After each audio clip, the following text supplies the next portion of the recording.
আসসালামু আলাইকুম, good morning and happy good morning DXN. কেমন আছেন? আশা করি প্রত্যেকে ভালো আছেন। এই মুহূর্তে আমি আছি আমাদের চট্টগ্রাম চকবাজার অফিসে আছি। আমার সাথে আমাদের দুজন বোন আছে। আমি কিন্তু তাদেরকে কখনোই দেখি নাই, এখন ওনাদের চেহারাটাও দেখি নাই, চিনিও না, তাদের নামও জানি না। কিন্তু একটা আপু এসে যিনি আমার পাশে আছেন, ওনার নাম কিন্তু জানি না।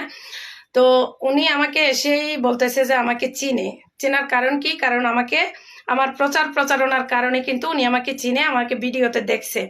তো আমি এখন আপুদের কাছে যাব যে আপুরা কেন ডিএক্সএন বিজনেস করতেছে, বা ভবিষ্যতে কেন আপুদের ডিএক্সএন বিজনেস করা প্রয়োজন, বা আজকে কেন অফিসে আসছে। জি আপু, আপনাকে দিয়ে শুরু করি। আসসালামু আলাইকুম, আমার নাম হচ্ছে নিশা অ্যান্ড গুড মর্নিং ডিএক্সএন। আমি চট্টগ্রাম থেকে বলছি।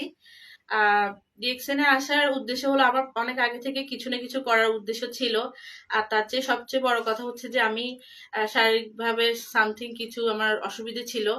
তো আমি এই ধরনের কিছু চাচ্ছিলাম যে যেটা আমার কোনো সাইড এফেক্ট হবে না। আর আমি যেহেতু ডাক্তারের কাছেও কম যাওয়া আসা করি, বা ডাক্তারি যে মেডিসিন গুলো ওগুলো আমি খুব একটা নিতে চাই না, আমি ঘরোয়া টোটকাতে বেশি বেশি বিশ্বাস করি। সেইখান থেকে আমি যখন দেখি যে আমার ফ্রেন্ড সেলিনা, সে যখন দেখলাম যে এগুলো খেয়ে মাশাআল্লাহ আলহামদুলিল্লাহ ও ভালো আছে, ফিট আছে, যদি আমরা একই এজ এবং কি আমরা ছোটবেলা থেকে বান্ধবী, তো এখন তাকে আর আমাকে দেখলে দুই রকম মনে হবে না যে আসলে আমরা বান্ধবী। ঠিক আছে, তার কারণ হচ্ছে আমি যেহেতু থাইরয়েডের সমস্যা, এই জন্য আমাকে দেখতে এমনটা লাগে। তো এরকম শুধু ওর সাথে না, আমার এরকমই মানে এজ অনুযায়ী আমাকে বেশি বড় দেখা যায়। তো সেখান থেকে আমি চিন্তা করলাম যে আমার থাইরয়েডটা অ্যাকচুয়ালি ওটাকে নির্মূল করতে হবে। সেখান থেকে আমার এই বিজনেসে আসা। আর এটা যেহেতু খাওয়ার পাশাপাশি বিজনেস করা যায়, তাহলে তো এটা আরো যাকে বলে সোনাই সোহাগা, সেটা আর কি। তো এই জন্য আমার মূলত এই বিজনেসে আসা। জি ধন্যবাদ। জি আপু, আপনি বল।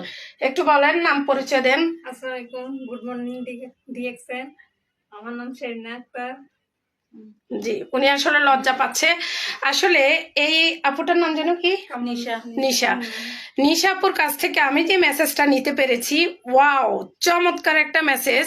সে মেসেজটা হচ্ছে যে উনি ওনার জায়গা থেকে উনি নিজেকে চায় ফিট রাখতে, বুঝতে পেরেছেন, উনি কিন্তু ইয়াং থাকতে চায়। আর দ্বিতীয়ত হচ্ছে আরেকটা মেসেজ ওনার কথা থেকে আমি নিয়েছি। সেই মেসেজটা হচ্ছে বান্ধবীকে নিয়ে আসছে। চিন্তা করেন, ওনার হচ্ছে সেলিনাপুর বান্ধবী হচ্ছে এই আপুটা, ঠিক আছে। তা আমরা আসলে ডিএক্সএন এর ইনভাইট দেখেন কোথায় করতে পারি। ঘর থেকে শুরু করে আমাদের প্রত্যেকটা relative, non relative, Facebook friend, TikTok friend, সব জায়গায় কিন্তু আমরা আমাদের প্রচারণা করতে পারি। এই যে এক ফ্রেন্ডই